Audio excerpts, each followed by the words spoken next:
Cool. Nice. Bara, tummen bara mjuta, ja mjuta. Tää on like, oh just. Okei. Tukas.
Så får vi i gang dator. Nu har jag alltid kommit in dator.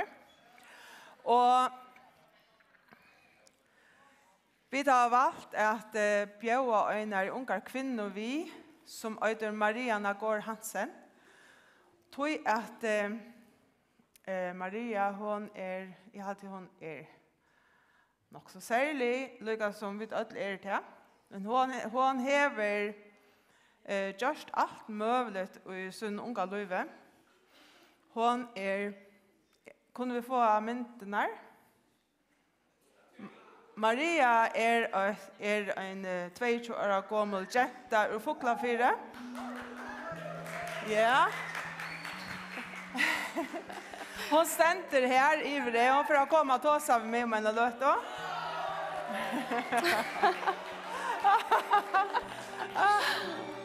Som det sådär så Maria Östne fotomodell. Och till kommer hit ett mynt nu och att han avfärdar vi så att håsa.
Så läs, nu har vi sett myntnar. ja, vi har väl rått nu. Så nu får vi att via Maria kommer sätta sig här. Att håsa vi med en löta. Tog att spyrja några spurningar om hennes liv. Och kostar vara 13 år. Maria, kan du fortälja sen du Gustav är chat här? Har vi 13? Ja. Det var öliga blanda. Det var tungt. Det var sträva. Det var stortligt. Ja, öliga blanda. Upp- och nedturer. Extremer upp- och nedturer. Hur helt du att du har så nekvar upp- och nedturer? Det var press från skolan någon. På att maten att när man kommer framåtställna att det var lagt högre kröv, större kröv, röntor och det var sagt att du måste klara runt när du släppt ut student, du ska hattar. Hattar här bara inte är du vuxen, du vet. Nu är du spatt långt nu ska du ta det seriöst. Det räckte med på en sån mat att det var släckklart till och jag följde bara att jag får ordla längt ner då. Ja. Ja. Och något som du så sådana fick jag veta att det blev stäffast att du har ADHD. Ja. Hur så var det här att få det här stäffast? Det kom alltså som ett irrationelse till det här du släck vanta. Men det var fantastiskt att få veta till nu visste jag hur jag har haft det ser upp och ner tror jag och hur jag följde mig så annorlunda mot allt hinna men gånger. Hur det var så mycket värre för mig.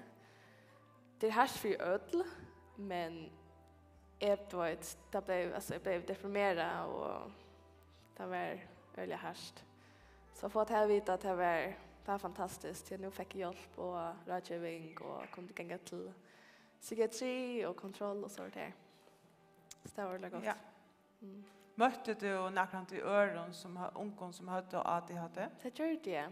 Ta jag kom in i psykiatrina, ungdomspsykiatrina, ta jag gick att jag hade bölk, så vi nekvan öron ungdom som gick och akkurat det samma som jag, och det var så fantastiskt, en så stor hjälp. Till att jag vill ta sig in i det, att vi som gick bölk samman, och det har ordentligt stått lite, skriva till en annan, hur skångår, och hur ströms du, och gav etnisk skolan, och det var ett akkurat som det är just ordentligt gott. Ja, och du fortalte för mig Snidjar att du hade en lärare, eller det var flera lärare som hjälpte dig väl, självt om du hade ringt vid att koncentrera dig och få just skolarbete, eller det som du skulle lära in, och så var det en särskild lärare. Ja, Asil Christiansen, hon tog mig till syn, bjöd mig nian till syn att här var rockning kan man inte se. Hon backade i bollar och jag köpt is. I mitten så satt vi där uppe och rocknade och gjorde inlätningar. Hon gjorde det att jag mig för det 19 block. Så hon kan ha varit en mentor att träta över en lärare, ja? Ja, hon var så god. Det var alla lärare, det tog ordentligt väl om mig. Så det hade köpt mig en år och det såg månader för att jag var glad till att knappt bli kicksade. Det är att också okej, det är man ska inte kicksa, det klarar vi. Och det är alltid mer jag det. Det var fantastiskt. När började du att arbeta som modell? Faktiskt tar jag var 16 år. Började jag. Det var för en som heter Leila Reine. Hon hade audition och så förr till det. Pura och vi dande om vad det förra till. Och sen till har vi faktiskt just allt möjligt. Det vi uppdaga, som man säger. Ja. Ja. Både i Färjön och utomlands. Ja. Ja. Kvärt huxar du om till att vara modell? Alltså, vad är det? För mig är det en hobby. Det är inte något som är som ett arbete. Så kött det blir till ett arbete så blir det ointressant för mig. Det är väl att det är också nytt och spännande, avbjörande. Och ja, det kan lite en hobby. Det är mega spännande, men det kan nästan vara farligt. Man ska anse sig väl för man får ha fotoshoot vid. Det kan vara öland som snuta och likva. Jag har upplevt det öjna färger. Så man ska virkelig efter alltid mötas med fotografen om åren, alltid avtala att mötas i en kafé eller kurs och säga att vi är föräldrarna, eller vi vinkoner, eller vi folk. Till att, ja. Och vanliga är det 18 år aldersmarska? Ja, det är det. Ja. Hvordan nu hever du at du hadde og skal leve av et tog? Hvordan gjør du i det? Altså, hvordan lever du til liv i det? Impulsivt. Jeg tar ikke en dag engine. Ja, det kan være mega støvig først. Da man lever planer, eller man skal føringer der, eller konfirmasjon, og alt. Man må alltid skrive alt nye. Her var en ordentlig, som en kalender, det er proppet hvor vi må ordentlig fylle seg vel vi. Jag vill ha telefonen och så säger han från kvar för ska och kurs det eller glöm mig där eller det nu tror jag avtaler och men annars så är jag bara super impulsiv och livet och mer damat här. Det är ja. Och så just du några helt vanliga ting som man får till arbete i Backafrost. Ja. Från vet 8 till 4 eller det kan vara ös imes men du kan saktans arbeta ett pura vanligt ha ett vanligt arbete. Ja. Saktans. Det kan nästan vara tungt. För att vi hade haft det första alltså emotional rollercoaster vi. Och då måste att jag har min upp och ner till det. Det svingar kvant det. Så jag ordentligt går där motivera att väl arbeta och väl ut. Och så får jag så när här är hur isolera mig. Jag så så folk ska så vara så nökrum och sån tungt det är. Men här har vi ju fantastisk alltså kollegor som jag älskar att vara så här med. Jag mig alltid till arbete. Jag har det fantastiska alltså fälten runt om mig och vinner och ja, det gör allt lättare för mig. Ja. Ta i to värst 13 år. Huxa i to ta och heita nu vara en är det en rådgivning för mig eller Mine badnar rätt eller mine rätten där vara inte hilden eller hur säger du att ta i förhåll till att vara tannarengor så generellt? Alltså, som sagt, jag fick så goda hjälp. Läraren tar mig så där på ena vägen. Och till tåsar vi ofta med mig om det. De spurte mig hur jag heter och de sätter där vi föräldrarna tar mig. Och jag skolkar nämligen rättliga negv från ställena. Och här från det så kände jag där att okej, hon ska ha några hjälper. Och jag blev så kort till salafröing. Och hon var han som sände mig vidare till psykiatrin och här fick jag alla hjälperna som jag skulle bruka.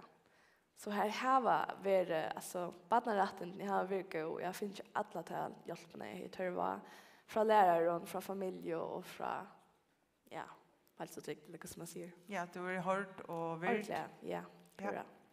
Och det var ju in, så det är fantastiskt. Och har kunnat mätta. Ja.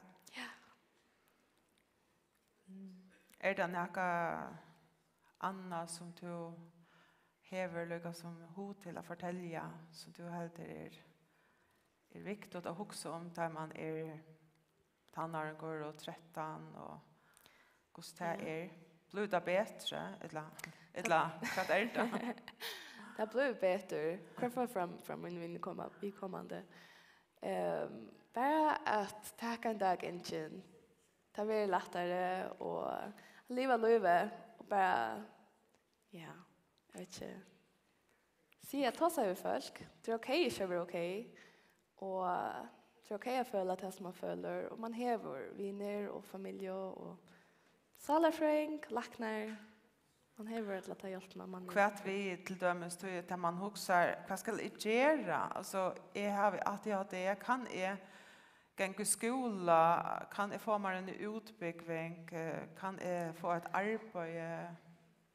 Man behöver inte. Man måste inte få sig utbyggning om man är sure hur. Jag tror inte som nöjd det. Det är typiskt att folk säger att du ska, du borde och färre student och gör det. Men jag rör inte med student. Det tog 3 månader så droppar jag ur. Jag rör inte med att jag läser, droppar jag att man 3 månader alltid. Så jag rör inte med en cirkoskola i Danmark, där kickar jag ösne. Och så har vi prövat om att det är tidsktutsjande flak, droppar jag ösne, rätt med 2 månader. Jag har bara funnit av att skolan är för mig, och det är i ordan. Jag arbetar i fotlatt, och jag arbetar i en jag vackar först 5 år, 6 år, on and off. Och jag tror det tog. Jag är färdigt och är glad som syns som det som är. Allt pjös inte att göra det samma och fylla till alltså, vänner som allt halda du borde görs. För mig är det inte den rätta vävren och jag testar ett minustig syns som är vi ho. Ja. Det var gott. Ja. Gå bådskaper, så där. Ja. Tusen tack för det. Själv tack. Du gör det klar, Maria. Tack för hånd, Karsta. Tack för hånd.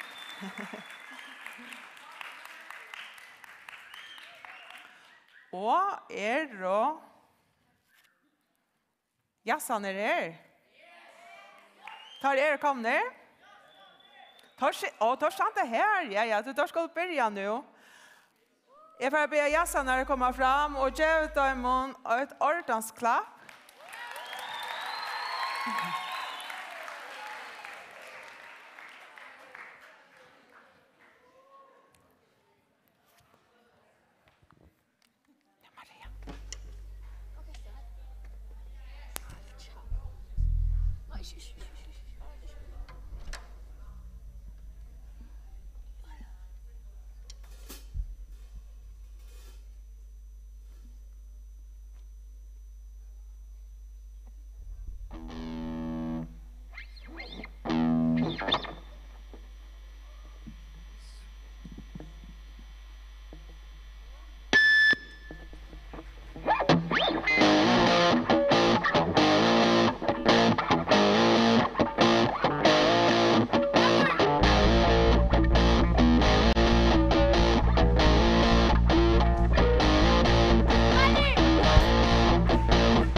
Gonna fight 'em off. A 7-nation army couldn't hold me back. They're gonna rip it off, taking their time right behind my back. And I'm talking to myself at night because I can't forget. Back and forth through my mind behind a cigarette. And a message coming from my eyes says leave it alone.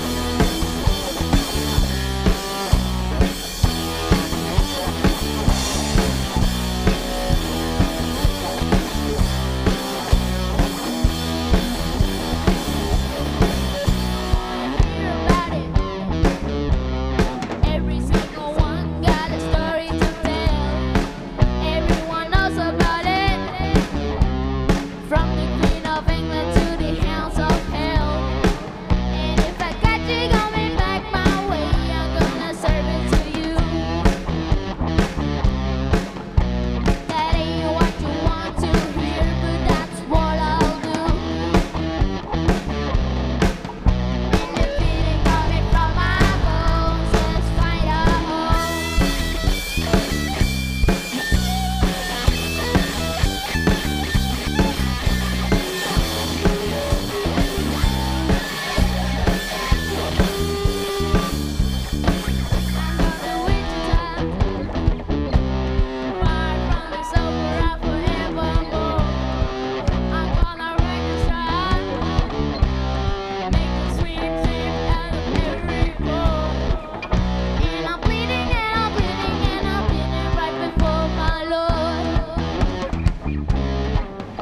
All the words are gonna bleed from me, and I'll feel no more.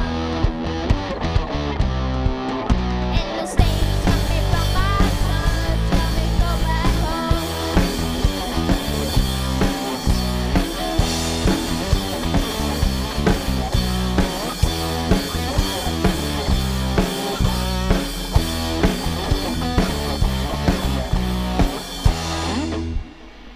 Tack för det.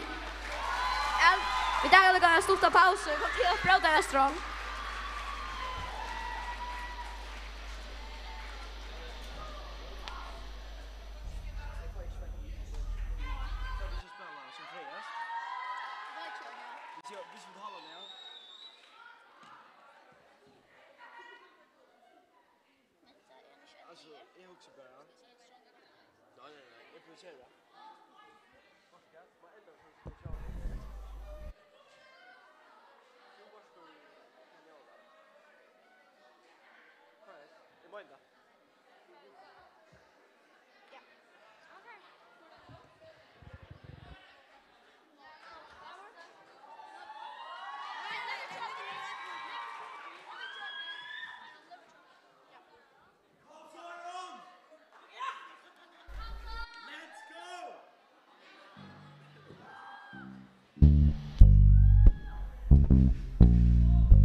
Lost for little youngsters. But do you know what we're thinking? We feel so sorry for you. Life seems to bring you down. That's why we're here to show that you can go and live it through a bit.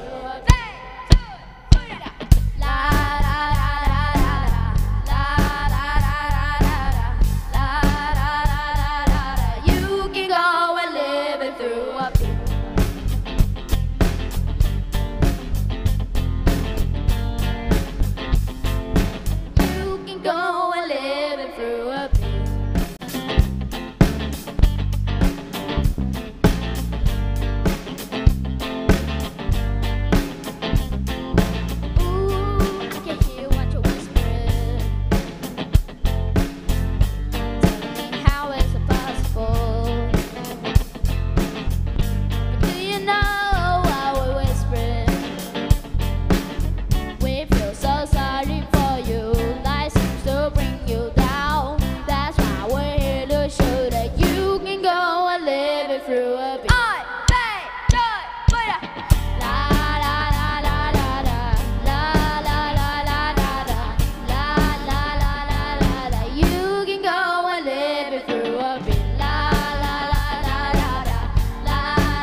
Tack för er.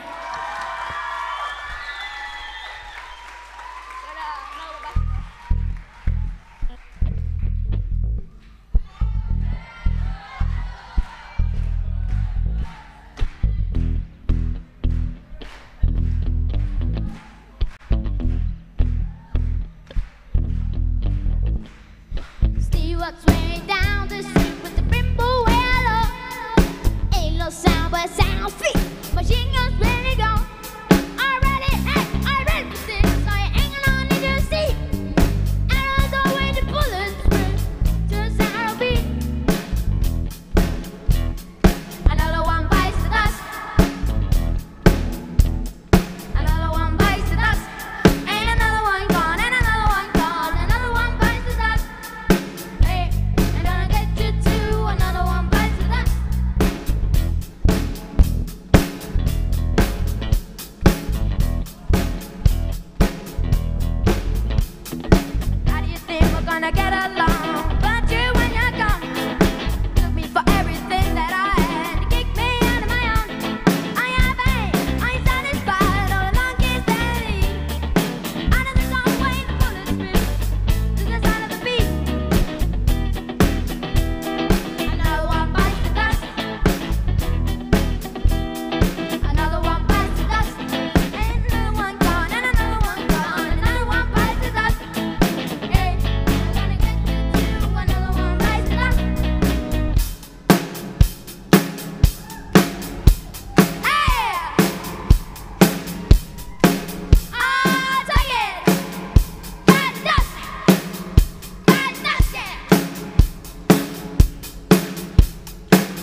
Tusen takk til Jassanar.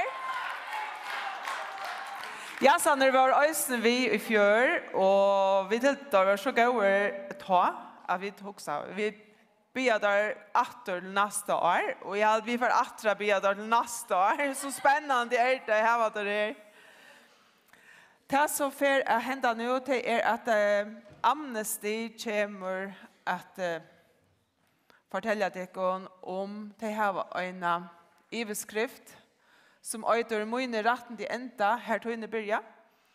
Och jag ska lyckas hälsa från Maria Nagor Hansen som vi tåsar vi. Hon sitter här. Maria, kommer du lycka här? Jag hade vi för att bara bruka en mikrofon här fra till Maria. Maria, ska lyckas säga några viktiga och Arno för oss. Ja, jag vill bara lyckas säga att om det näkar som har några spurningar eller hur bruk för att ta sig vid omkran, om det någon som helst kan skada oss när vi hade eller för jag några tunga tojer, så är det välkommen till att skriva till mig på Facebook eller Instagram. Det är Maria Nagor Hansen. Tack för det, Maria. Tusen tack för det. Ja, Maria, kläm. Jag säger alltid kläm, men vi kommer inte klämma nu. Vi må bara klappa. Så för Katrin av nästa bö att gröja till kom fram. Välkommen, Katrin. Hon är inte så ute på än. Vi hjälper där.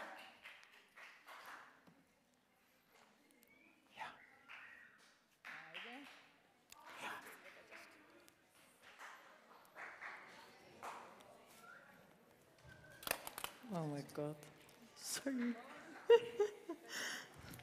Sorry. Hej, Samuel. Jag heter Katrin Anestaba och jag arbetar i Amnesty International Färjar. Och det är en fällskap som arbetar vid mannarättendom.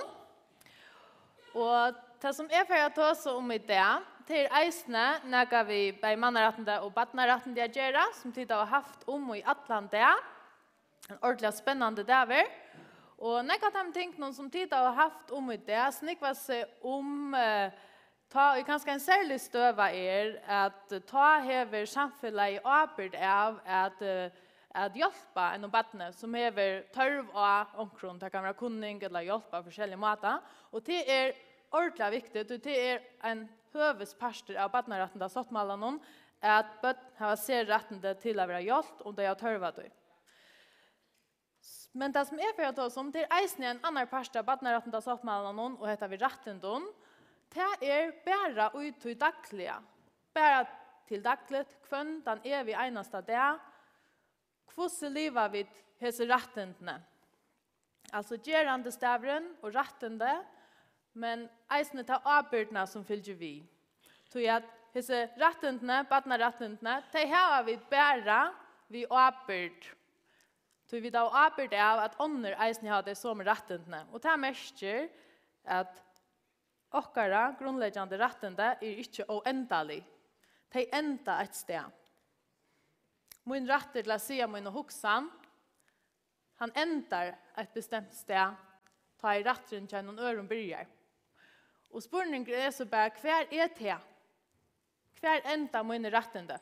Och då har vi valt att kalla detta upplägget för min rättende enda, här tog ni rättende börja. Den stora spurningen är så bara, kvar är här? Alltså kvar är det? Du tar bröd och så näck och så vidare. Så det tar vi för att ta oss om i det. Och det är ganska några fakta in i mitten och lustar bara väl. Det nästa att han har hettat det är ju quizeren. Och jag huxar att en quizzer, han är ju till för att vinnas. Så hvis det lyckas som är klar på att det är så kanske det fänga några detaljer. Så men lika först, kvar kommer så grundläggande rätten nu från som de har haft om i det, barnarättende. Är det något som alltid hör till? Är det något som bara alltid hör är och alltid förra är som vi bara kan ta för givet? Det är det faktiskt inte. Det är faktiskt ett ordentligt nytt fyrbrygde. Det är att bötterna har särskilt rättende. Det är också man inte för nekvån och arrangerande. Och det var det faktiskt inte nödvändigtvis kvinnor som hade rättende. Det var Det var lukket som en særlig sterske bøsker i samfunnet, og resten skulle lukket som klarer seg. Nå, hvis vi sier at vi begynner søvende, ta i annar heimsbardag i hver. Annar heimsbardag som var fra 1939 til 45. Det som hendte da, det var jo til at det var bølger i samfunnet som var forfyllt. Og de var forfyllt bare årsak av hver de var. Ikke årsak av om det hadde gjort noe, men bare hver de var. Til dømes jøder, til dømes samkjønn, til dømes menningartarna, til dømes røsseltarna, til dømes sigøynere, romafolk og så videre. Det var en reelle nekve bølger som var personlig forfyllt, bare årsak av hver de var. Det var det som hendte under Ørnheimsberg i Tysklandet, og heimeren lette hente. Så at han har krutje, ta et allukal etnæst av stekka Hitler, så heia heimeren en nok så ringa samviskehaldje, her man huksa i hvordan kunne vi lete hatt hente. Så det var en sånn skjellig stemning i heimen, her man huksa i hvordan kunne vi fyrebyrge hatt hente etter. Og tog ble det 1945 stående over en altkjøa fellesskaper, som heter Sameindig Tjøer, hadde tårt om han. Ja, ST kallar vi den ofta, vid stytting. Og endamålet vi tog var nettopp å få ett heimsens land til å standa sammen, tog at i ST i ett land i heim noen limer.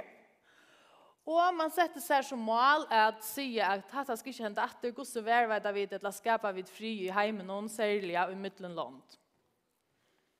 Og det var sånn det viktig da. Men et annet ting som eisen var viktig som kom fram i arbeidet i ST, og som særlig en kona som heter Eleanor Roosevelt tog seg om, det var ikke bare dette vi fri i midtlandland, men eisene retten til de enstaka. Altså, det var jo det som var problemet under Ørnheimsberg. Det var det at folk ble personlig forfyllt for hver det var. Så det som man helt var viktig var at vi må stedfeste noen grunnleggende rettende til de enstaka, oansett hver vi kommer til kjemfrak, kjanser ut, hver han jenta, dronker, maver, whatever. Og det var det som man så etter ble samtrom i 1948, tror jeg at han var eisen i ST, ble man simpelthen samtrom, det første papiret nærkrant i, et papir, vi 30 rettendom, 1, 2, 3, helt opp til 30, som et menneske født vi, som man bare hever, til man en menneske, og han sier hver man fra. Og det nødvendig vi tog var faktisk at det var første før det ble skrivet et dokument som skulle være galtende for ødel. Man har gjort andre dokument til dem som Frankrike, men det var kvinner ikke nødvendigvis vi, gjort i USA. Kunne du komme tanker om hver ikke var vi da man gjør det så dokument i USA? Trealer, hadde jeg ikke sier. Ja, nemlig ja. Så, ganske ikke.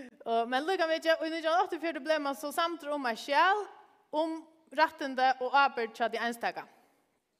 Så gjerne, hatt var 1984, det er ikke så lenge siden. Så ikke før i 1905 ble man samtidig om at, ja, men til dømes bøtten her nå tørva noen særlige rettende. Bøtten skulle ha ser rettende.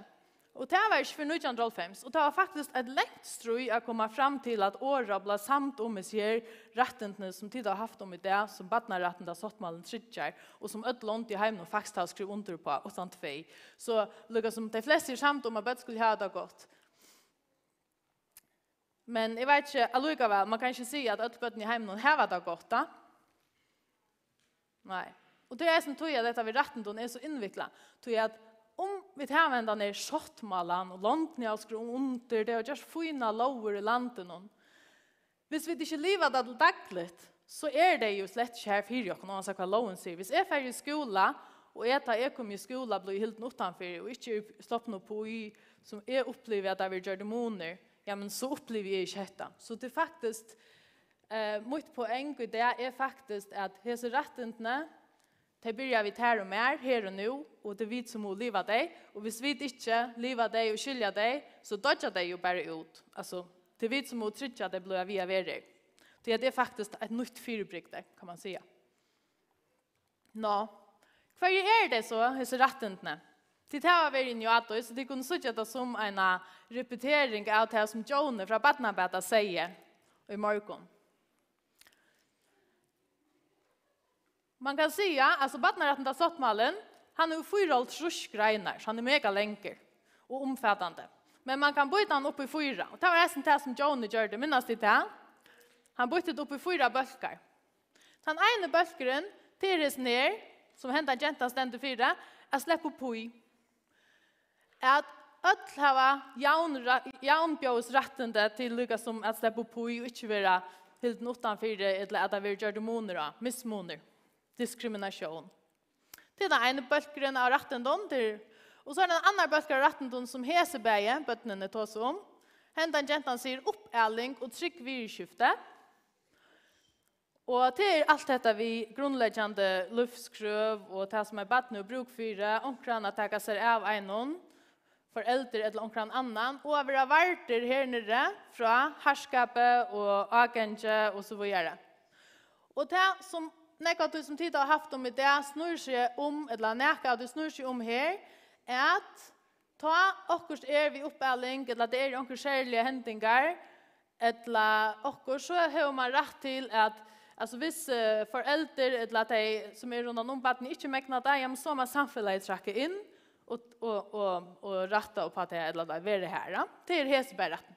Så er det den tredje bølgeren til her, til å si sin hoksan, og at vi har hørt det i samband med imesting. Det var Johnny inni av med til annavis nere i badna-panelen, til å si sin hoksan. Og så nummer 4 bølgeren, det er at oj, Jesus. Hur ser det så ut? Så läs. Nummer 4 till utbyggning. Och det är alltså skola och annars att ha möjligheter för att männas till dömes eisen vi frutjar och utrivon och sånt. Det där. Men så har vi en spurning till det i samband med det. Nu har det tagit om sig rättendene som badna satt man och vidger. Halda tid att dessa rättendene kunde räfästas. Kan man säga att rätten till utbyggning till dömes är viktigare än rätten till att säga min hoksan. Man säger att rätten att säga sin hoksan är viktigare än inte att vara för missmåne, jaunrättende. Kan halda dit? Prøv å hoksa i dykkar høtte, ja eller nei til henda spurningen. Kunne hese rättende ræfestast? Ja eller nei? Prøv å ha Sverige i dykkar høtte. Og nå tar det til å svære, prøv så å vite om han som de sitter syna og er samtidig vi tykker svære. Det er lykket å ta seg sammen.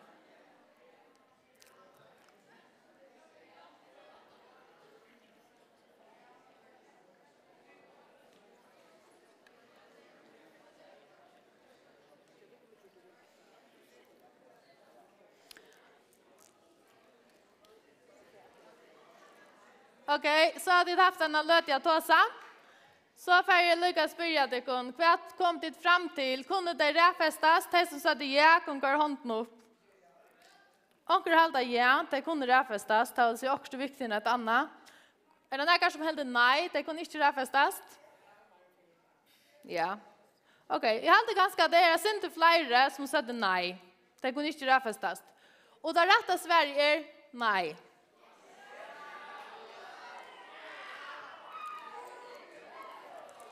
Det kunde inte räfästas. Men hvis det inte kunde räfästas, det vill säga att dömes rätten till att säga min hoksan är lika viktigt som rätten till inte att vara för missmåne. Det är av jaunom stöje, så kan man hoksa sig att det bräster samman. Till jag kvar ändrar min rätter till att säga min hoksan och kvar börjar till rätter till inte att vara för missmåne och skörda. Så det är ju det nästa. Ta rätten där brästa samman. Och jag får visa dig en film. Här tar hänt det.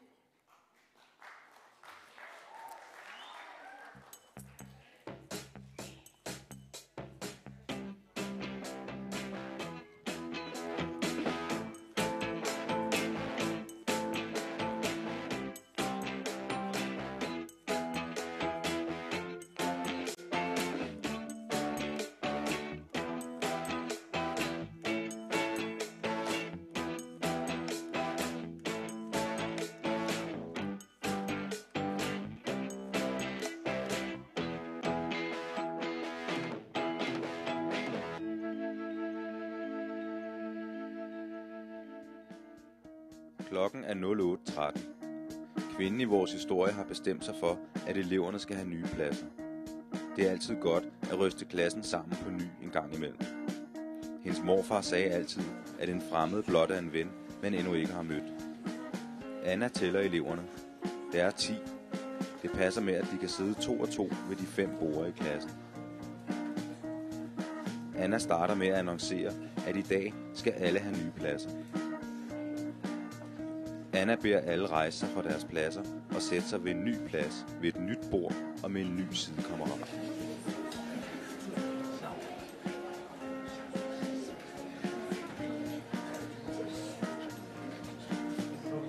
Som Anna havde forudset, har hendes idé allerede gjort noget ved eleverne. Og det er som om, at der nu er en lettere spændt stemning i klassen.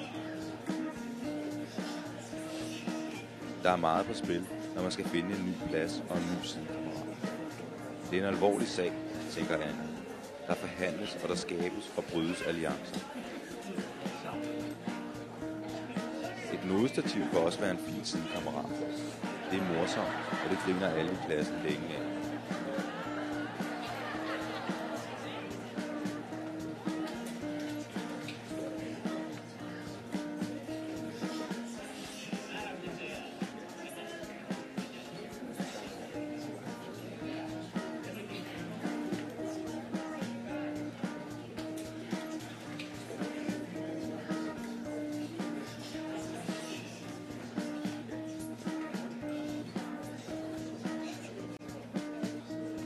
Efter en hel del tumult har alle fået en plads og kan ånde lettet op, ser det ud til. Men regnestykket er ikke gået op. Der er et bord, hvor der sidder 3 piger, men Asha sidder helt alene.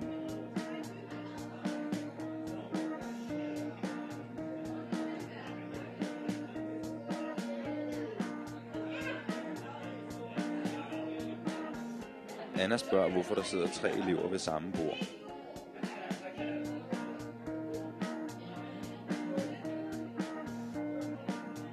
Den ene pige ved bordet svarer, hun ikke vil sidde ved siden af Asha på grund af hendes madpakke.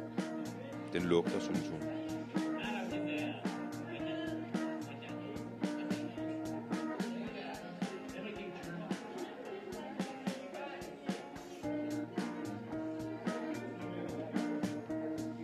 Asha siger, det er helt i orden, hun sidder alene. Hun kan godt lide at sidde alene.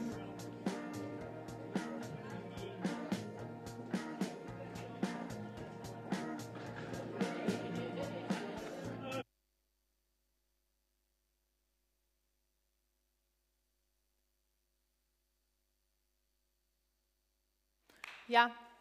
Har du näkande pröva omkring luknande stöva? Jag hade vidare ett pröva av er omkring stänningar som man ska röna finna i plås så det inte alltid är superlätt och det är ordentligt dejligt att onkel säger hej, jag kan bara sätta tjockon så bara yes, det är visst körliga kvar jag ska se dem. Men ja, här snackar vi om Asha.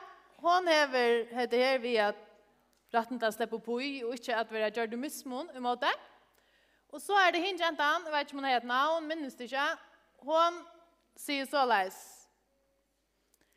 Jeg har rett til å si at jeg ikke vil sitte ved siden av henne om jeg halte at medpatchen lukter. Og så husker jeg å spørre, hever hun til?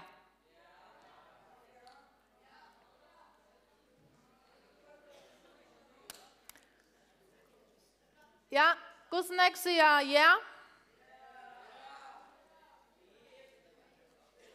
Hvordan jeg sier nei? Ok, jeg tror ikke med om, men det virker som det nok så ja. Kanskje sin flere som sier ja.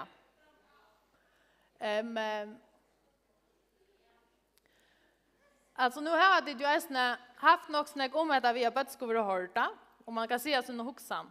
Og det er pura rett at man kan si sin hoksan og at man skal være hørter. Men det som jeg sier er at hver enda tannratteren.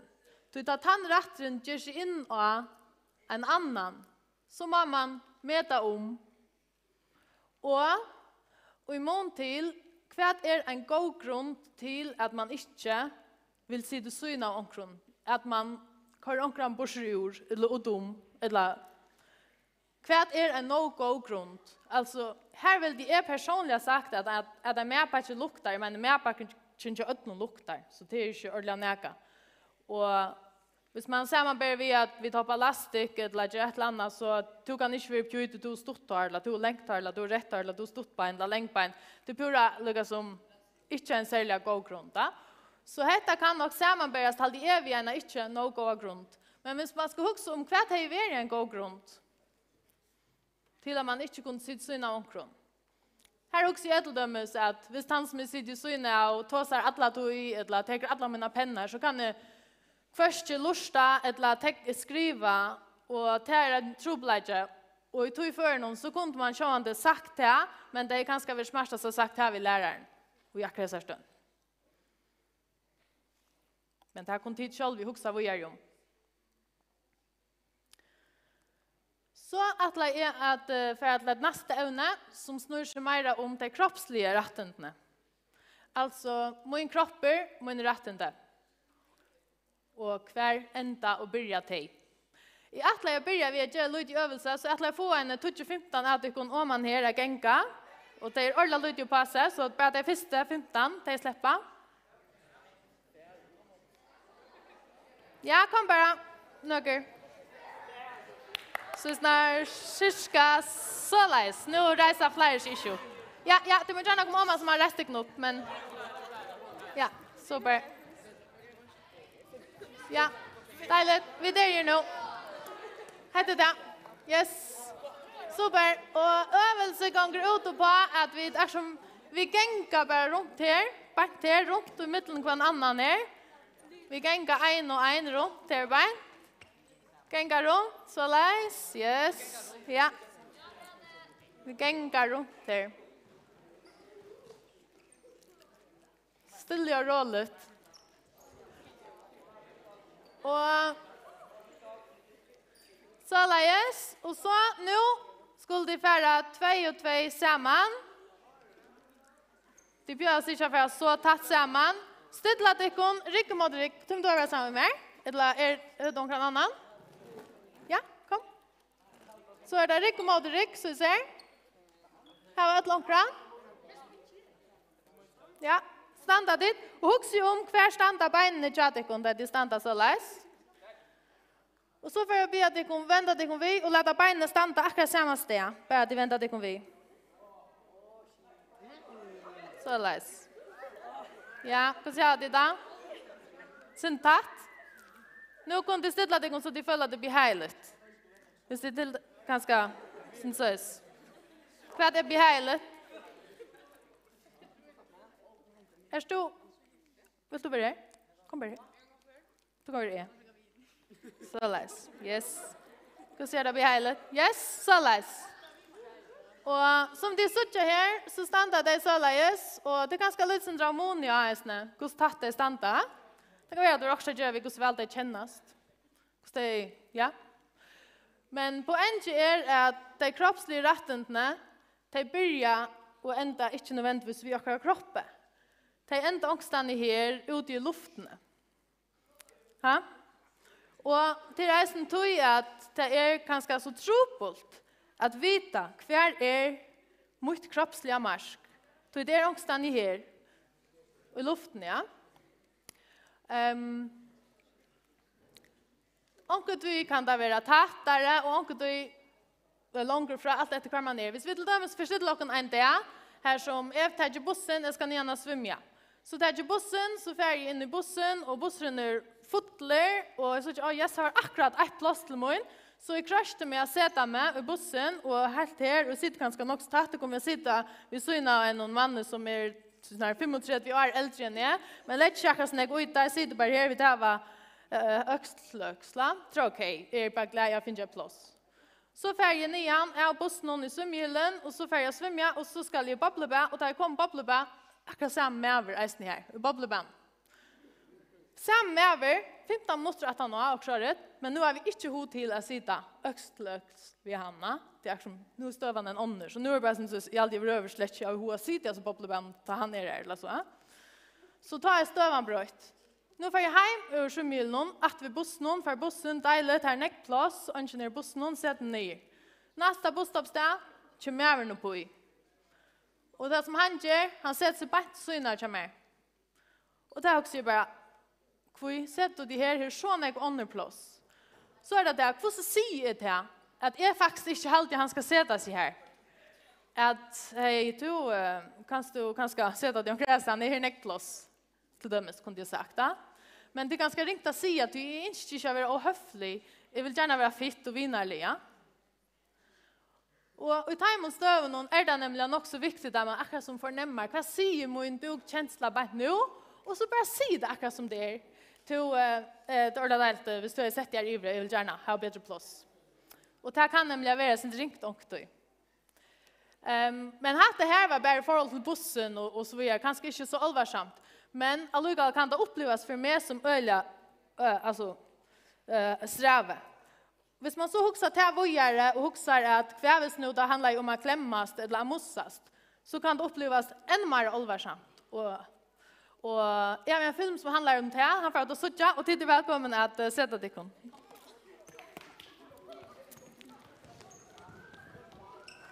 Tack för det. Klappa för det, mon.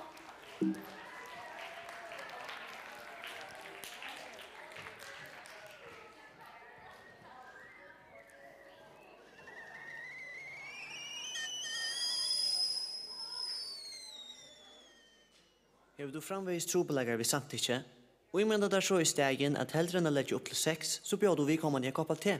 Du sier, hei, vil du ha en kopp av te? Og vi kommande sverar, oh my god, ja, jeg vil mega gjerne ha en kopp av te.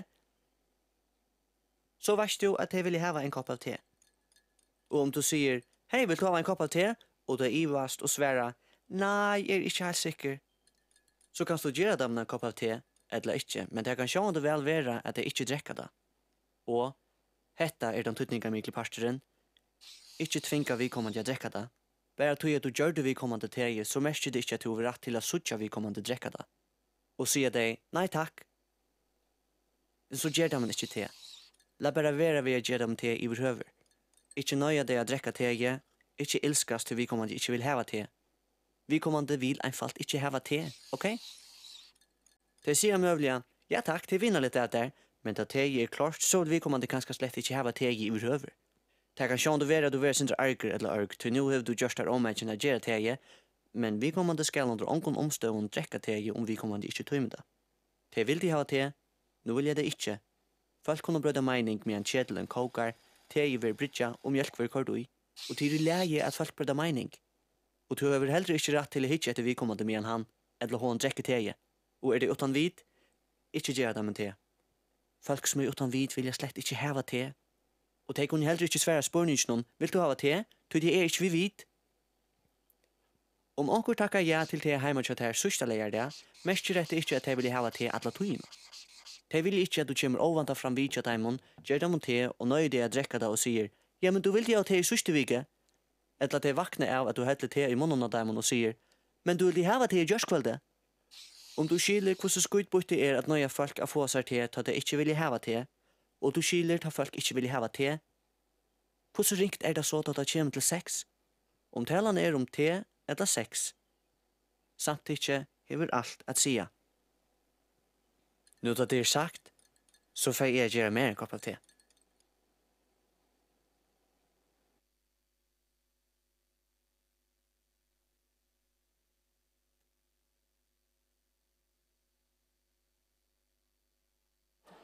Ja, super. Ja, hessen filmeren visste akkurat dette her vi at for det om Oxford Leger så ikke nødvendigvis det er mørkene brøytast. Og han vi kommande som setter seg syne av mer i bussen, det er nok vært smertast at vi kommande sier, kan jeg sette meg her? Og ikke bare sette seg, bare det var leie, bant i andre. Nå, men hese retten her vi til dømes kroppslige rettende, det i eisen av netten. Du er tid liv at ikke er lov for en større parst og du digitale eller talgilde heimen. Og til jeg vet at de selv de ordentlig ikke om, sikkert mer enn jeg. Så jeg bare lykker talgilde til sørst her at selv jeg sier mørkene her, det kroppslige mørkene, eisen galdende av netten. Og det har vi eisen en film om her.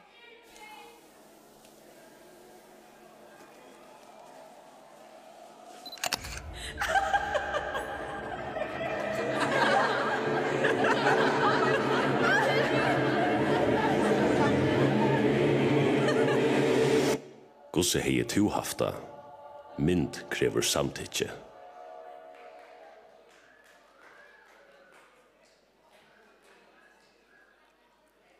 Yes. Det snur som samtykke. Eisen av netnon, og det kjenner dit nok alt til, og myndig mer til kjenner lovene, som sier at til å ta en mynd krever samtykke, og til å deile en mynd krever eisen samtykke.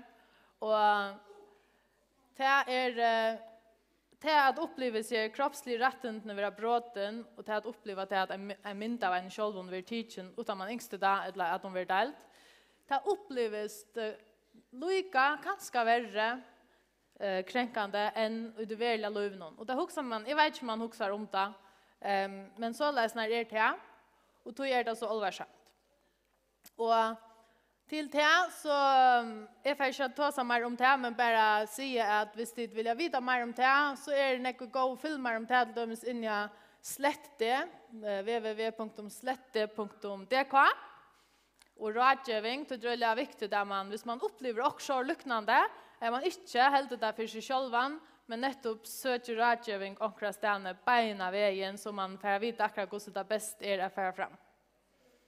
Och eisne kan man sätta sig i samband vid to rådgivningarna till Badnabata som vet mer och mer om att ävnet, det är ett så vi kommer till ävnet med den ung. Och det är färre eisen där nästa togorna och i häst att göra ännu mer för att tarra rådgivning blir bättre och bättre i hästen ökning. Så vidare det är att det är eisen hjälp att hämta här. Det var faktiskt det som jag att säga om rätten till mörsk. Så samman om tidja, mot kvissen kanske, eller det vet jag inte. Min rätten till ända, här tog in rätten till börja. Och akkurat detta vi kvärt här till mörskene bröjtast, alla tog kvänt det. Och tog man spyrja om man i vast och lägga mest till kvar är mörsk till kvarjon. Och eisen jag net nu. Tusen tack för det.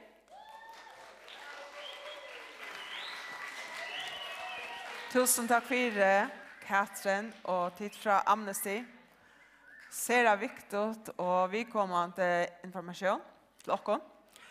Nu för vi det som vi tar efter nu och det har det en alldeles stortlig pastor till att vi får ha en badnaratten quiz. Och i allt det skulle bara komma om man efter hvis det har funnit här kvar det skulle vara bultje så vi till mestalla 5 och kvar en bultje. Så kommer dit om man här till Ranvå efter pennon och papiret. Papiren ligger här Ranva.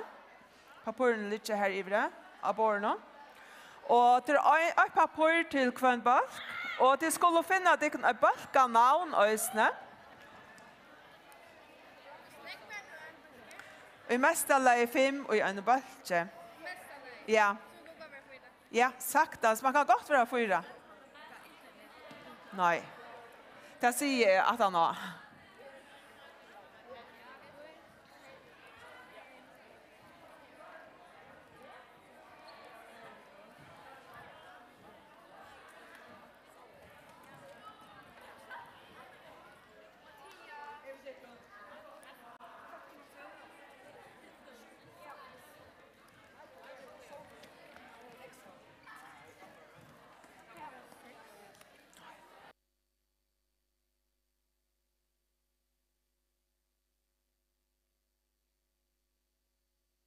Det kunde gott vara 4.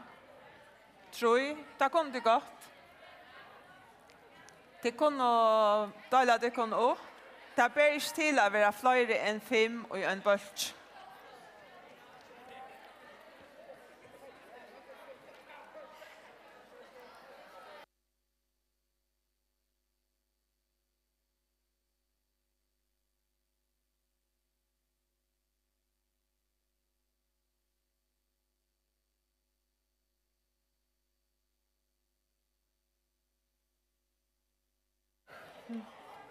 Det skulle röjna att sätta det kon samman. Det behövs inte att sitta så trånka i samman. Det kunde gott det skulle öll vara inne här, men det kunde gott dela det kon upp så balkarna sitter inte fra kvar öron.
Till skulle all vara inne här. Jag vill gärna, vi vill gärna kunna söka till ikon. Det ser området att det inte blir snutt. Vi nökron här. Det ska vara rätt först. Det är...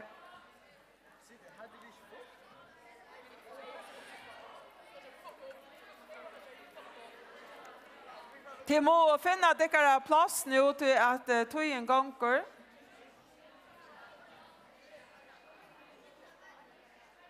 Som det där säger så är det en papper till där finns här det är 15 spårningar och det skulle ha så sjön det 15 svär. Det må lusta efter, alltså lusta nu efter det.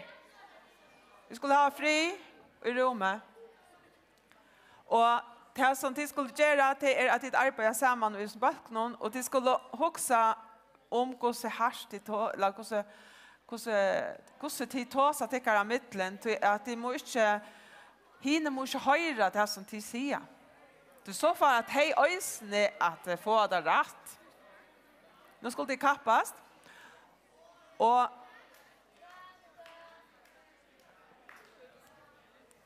folk vi att komma på plats? Är det ankor som för att städa nu? Ja. Så lös, jag viskar akkurat som folk vi är klar nu. Och det skulle, som det allra viktigaste, det är att det går med alla tältlar, telefoner lätt väck. Det ska inte vara näka så det så. Det ska inte brukas som en lomma likt som man inte ser. Eller som man har noterat i mest från den någon. Det har man helt inte lov att ha framme nu. För nu är det som till minnast från den någon. Så det är inte lov att bruka internet eller det som tid annars har skriva ner i jöken dagen. Nu är det bara det här som till minnast. Och jag hade att vi får att börja nu. Och det är till ser området att det halda det kon till tyckare bölk. Och att det inte lyckas som tåsa samman mittlen bölkarna. Till en bölkar som för att vinna. Hvis det tid här var jämnt. Hvis det kan gott vara till flera bölkar så får samma stiga till. Så må vi ta en eka spårning för att vita hver för att stävjes den här gavkorsen till Atlanbölken till Havnarby. Så jag får börja nu. Och första spårningen kommer här. Och minst till att inte säga det hardt till att vita. Och hvis det är att det är osamt i bölken så må du regna finna till en löst för kvärt svärdigt så skriva till äntans. Spårningen nummer 8 kommer här. Hvor så gammal badna rattenda sottmalen? Det skulle inte ta så hardt. Ta så ordentligt spekliga till mitt. Hvor så gammal badna rattenda sottmalen?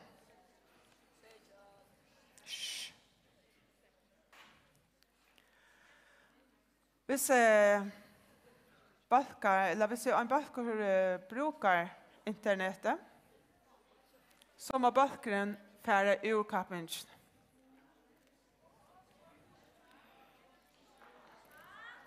Så kommer vi til spurning nummer 2. Hvert stender DC4 og i Marius DC, eller DC. Hvert er DC, hva stender 4?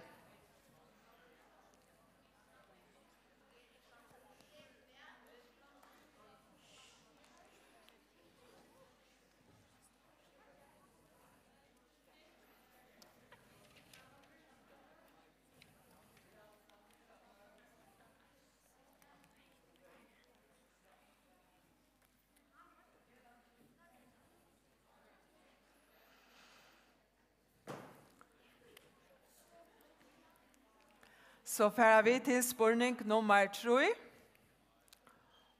Og han om henne som akkurat har steg her og tås av etikken.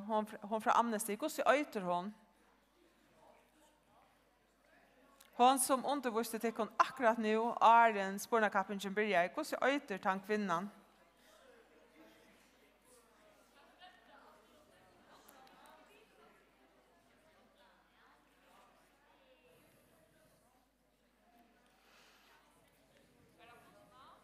Ja.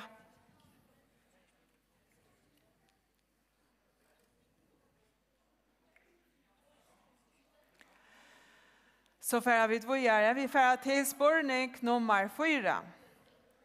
Kvært telefonnummeret tja to og rådgivningsene tja badnabeta. Her sitter onkel vid telefonen her uppe. Hon skal vekk nu.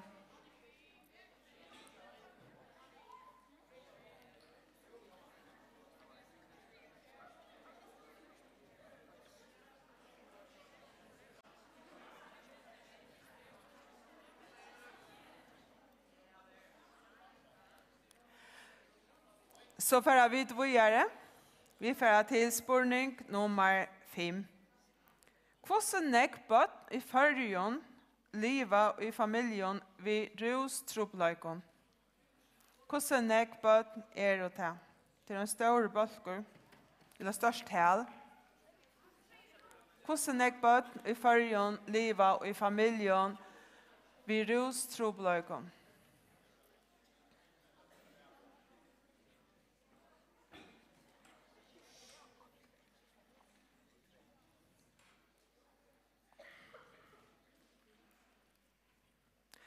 Så har du dit, ja, nu kommer vi til nummer 6. Dit har du en sang, og sen ta og ta fra blåa krosset var det, og en jenta sang, og papen, ta var den jentan som bor sammen med papasønnen. Hvordan øytet han sangeren? Hvordan øytet sangeren? Sangeren i jentan sang. Ja, papen sang øysene.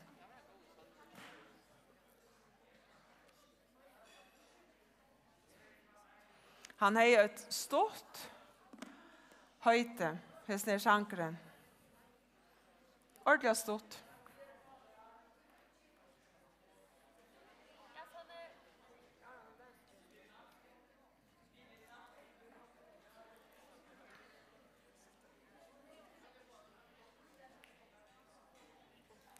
Så fører vi til spurning nummer 6.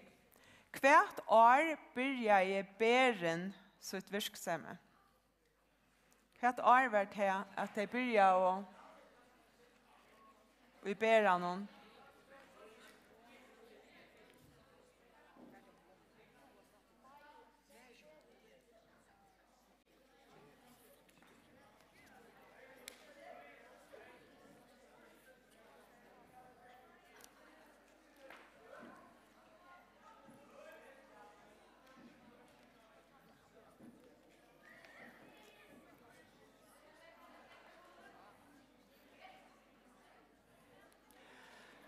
Så færer vi til spurning nummer 8.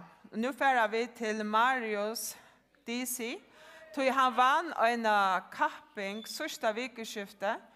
Hvert vært her for kapping og han vann. Han fortalte det ikke om det.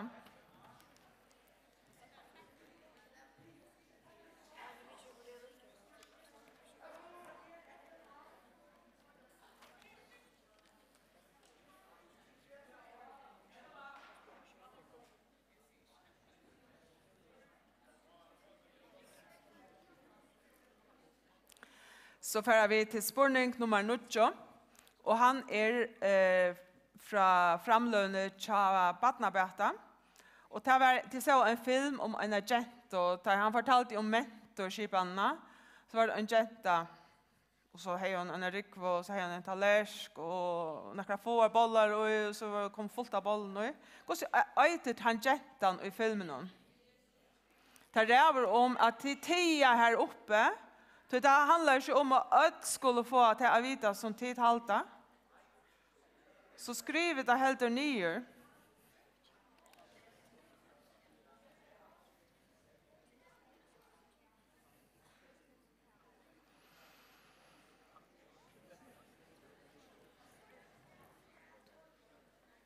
Så får vi til spørning nummer 20.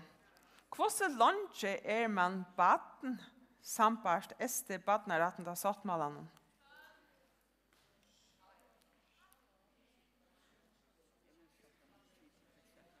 Her sitter anker vid telefonen her oppe. Hva er telefonen er vekk?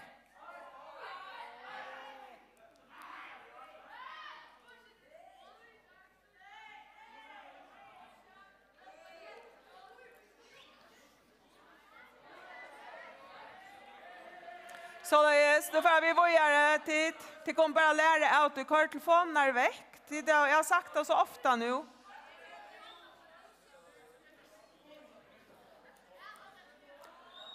Vi får till Kono dit lusta nu. Nu fortsätter jag. Spårningar nummer 11 kommer här. Hur så gammal är Maria Nagor Hansen? Hur så gammal är Maria Nagor Hansen?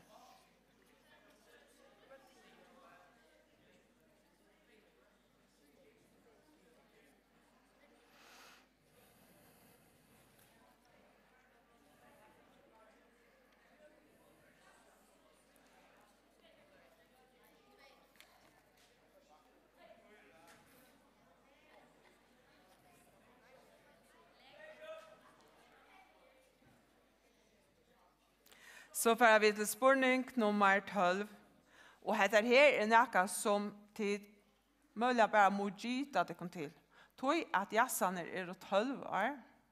Hva er en flotje genga der i? Til, ja. Hva er flotje genga der så i?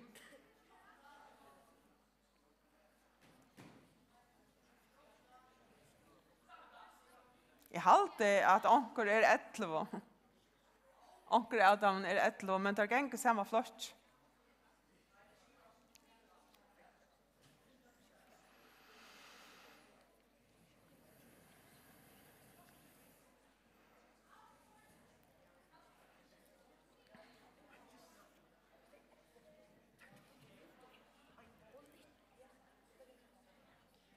Så får vi til spurning nummer 13. Og han snur seg om at ta tid til å steke, døra steke det, så får de inn i skalan og få det en medpakke. Og her står noen flasker av båren, og det er et virke som produserer disse flaskene av vatten i, og hva er det til virke som har lært disse flaskene til tikkene i det? Til å virke, hvordan er det til virke som gjør disse flaskene i vattnet?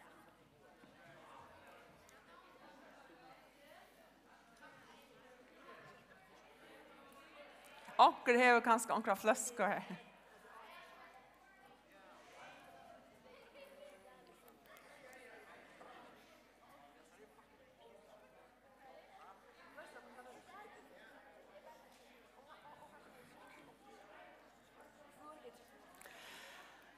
Så får vi til næst seneste spurningen, spurning nummer 14. Og han er om mentorskipene til badnabeta. Hvordan gammel kan man være ta og man börjar å få hjelp fra mentor? Hvordan gammel er det nyere marsje? Hva er det nyere marsje? Hvordan gammel kan man være?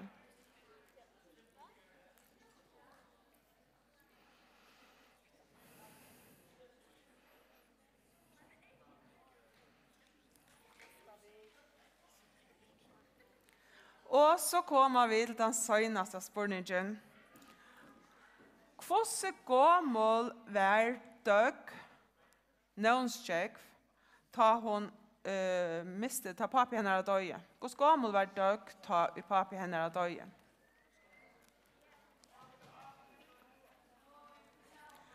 Nå skulle tid komme om man atter til åkken vi tykker det skulle Ranva kommer att ta tyckare papper. Ja. Och det har skriva balkan och namn. Ja. Let's det.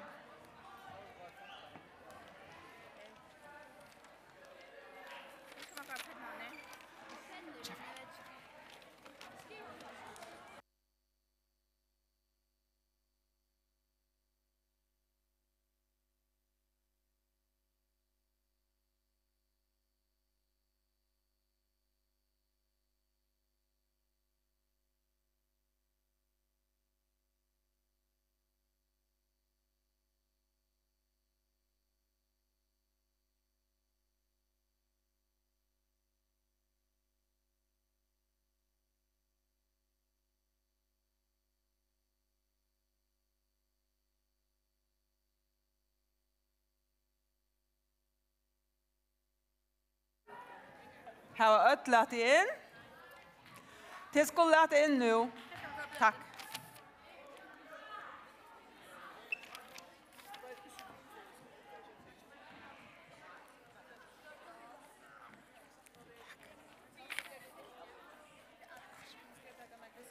Ja.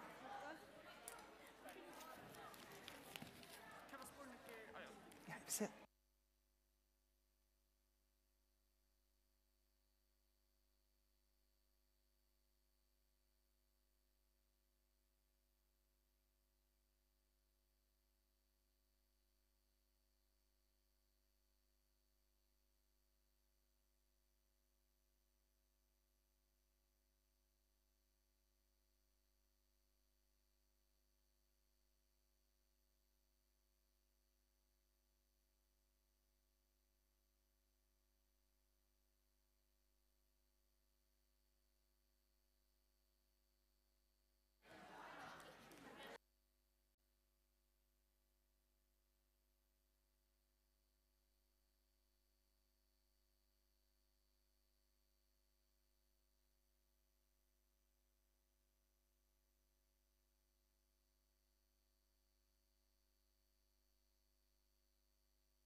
Hallå. Nu har vi rattat. Vi är trutjar som har rattat det selar. Och jag vill säga att bara till att titta finns rattlanägg rätt. Och till att titta har sitt otroliga still. Och det har lustat väl efter. Jag ska lycka läsa svärne först så att tid får vita svärne åren är sig kvar vunne och hur snäck tid det finns inte. Badna rattenda sattmalen han är 30 år. Och nekva det där rätt. DC och i Marius DC det är alltså Dam Kristoffersen. Rävliga nekva att skriva Kristiansen. Det är att skriva Dam Kristiansen. Och det är fem böcker som heter Kristoffersen rätt. Så var det Katrin och nästa bö som hej framlövna för Amnesty. Och numret till två era tjänster till Batnabate är 116, 111. Till nästa som har blandat telefonnummer till Batnabate och Blåa krossen. Det är 1200 barn i Färjön som lever vid rustrobelöken. Och så är det sån här sankeren som hon säger så där ofta hej, säger hon så där ofta. Och sankeren är inte bara hej. Bären började i sitt verksamhet i 2003. Och Marius DC han vann FMA. Oj, nu får jag finna där nästa spårningarna svärne. Här. Så är det Jettan jag som filmer någon annan här som inte tömte så nek akkurat då. Hon är Jenny. Och sampast ST Batnar att det satt mellan så är man Batn intill man är 18 år. Och Mariana Gård Hansen, hon är 22 år. Jag har alltid att onkel blandat där vi är att Doug. Så onkel säger att Doug har sagt det att hon är 23. Och det nästa som jag skriver 23 istället för 22 här. Hese dronchner jassaner tar var det skoj men alltså tar 1 och 12 år och tar gänga satta flott.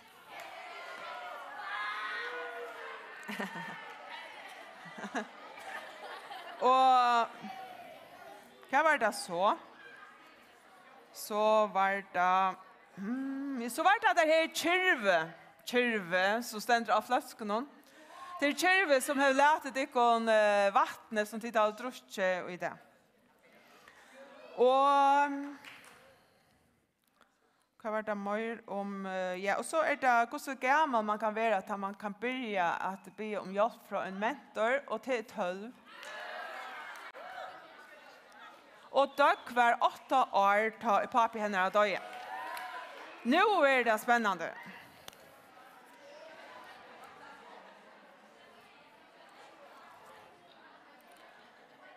En böcker som öter BEHH har funnit 6 stig.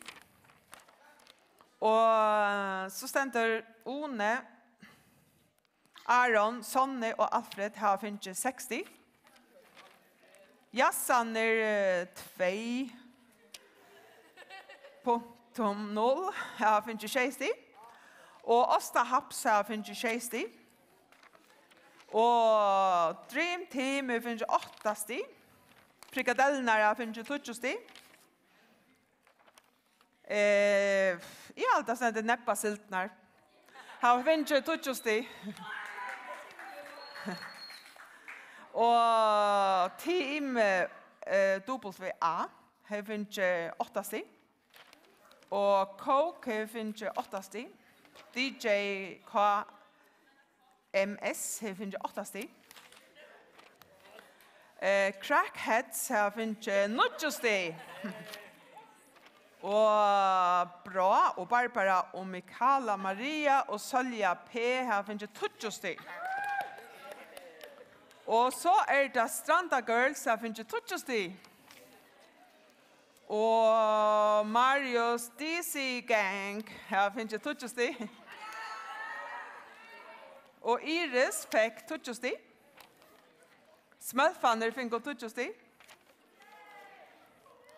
Råkor Svag fikk etlosti. Swag. Ropbreie fikk etlosti. Og så det Squad, videre ikke original, fikk etlosti. Bensinlukan fikk etlosti. Massaner fikk etlosti. Girl Power fikk 12 sti. Vårtjengarner fikk 12 sti. Og så det nækere som sier at her har en IQ på 300, som øyda Bjarke, Erlendur, Røvar, Jonas og Rane til. Tar fikk også 12 sti. Høyveskjentner fikk 12 sti. Og vi som har samtidig hetta navnet har finnet 12 sti. Skekvaner ur Gucci finner 12 sti. Så det Bad Boys har finnet 13 sti. Hvor det Bad Boys? Her oppe? Sånn nekver, det kan ikke passe.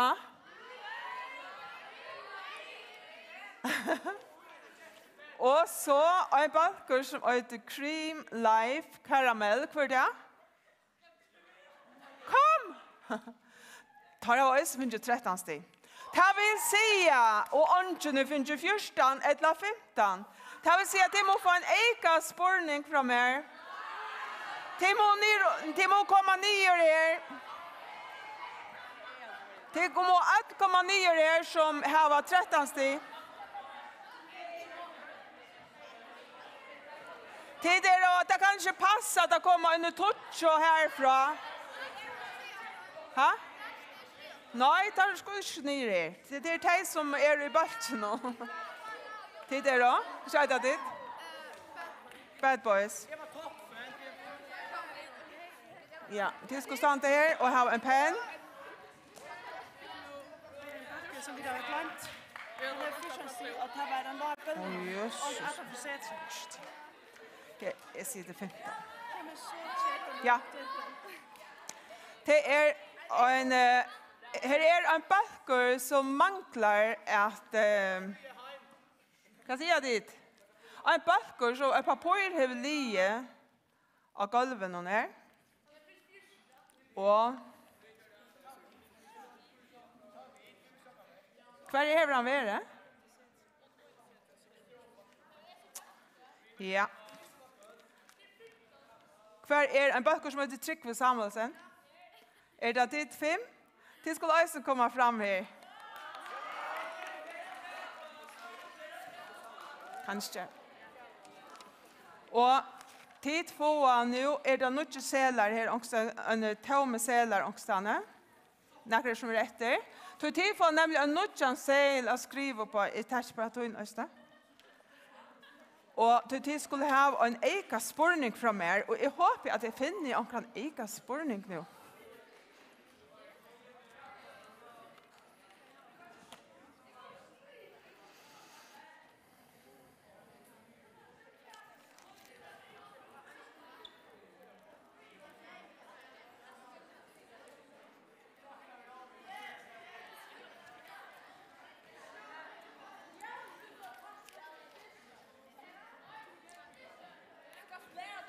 Börja nu.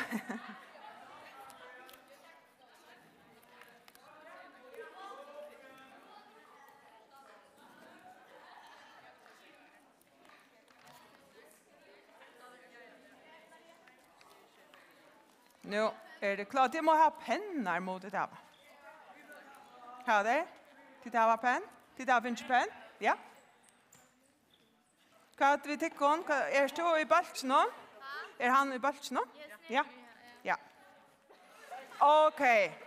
Nu prövar vi en näka. Till de kan bli ant. Så yes.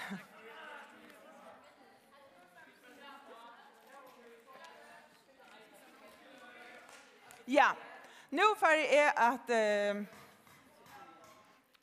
at spyrja deg en spørning som ikke blir til å googla. Et eller annet ønsken her var ute utan Og det om hvordan nekve nærmengar har vært til samans her, og i jar, og i det. Det skulle ønsken annars skal si nækka nu. Nu skulle de få, de skulle lykkes som få fri til å huksa det om. Hvordan nekve har vært i jar, og i det.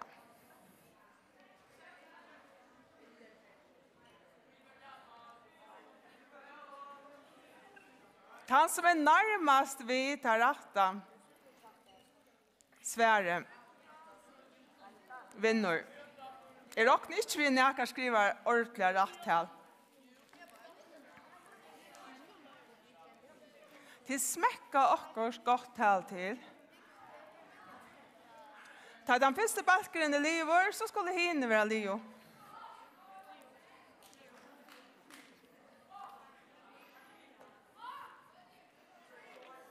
Ja, her er på å komme. Har de det på? De skal komme ved en bøy nå. Og tal. Yes. For båda det han er, skjønner du? For båda det han er. Ja.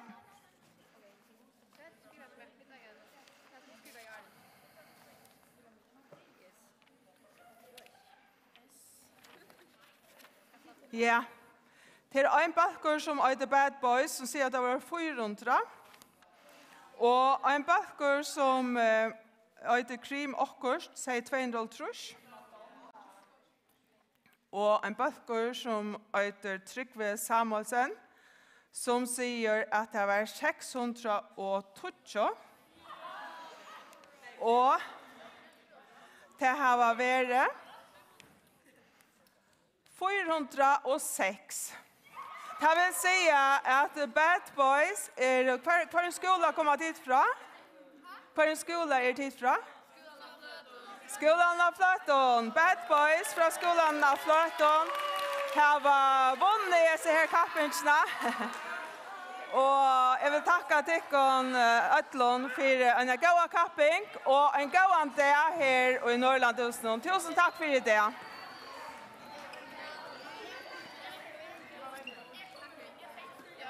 Timo Jammer.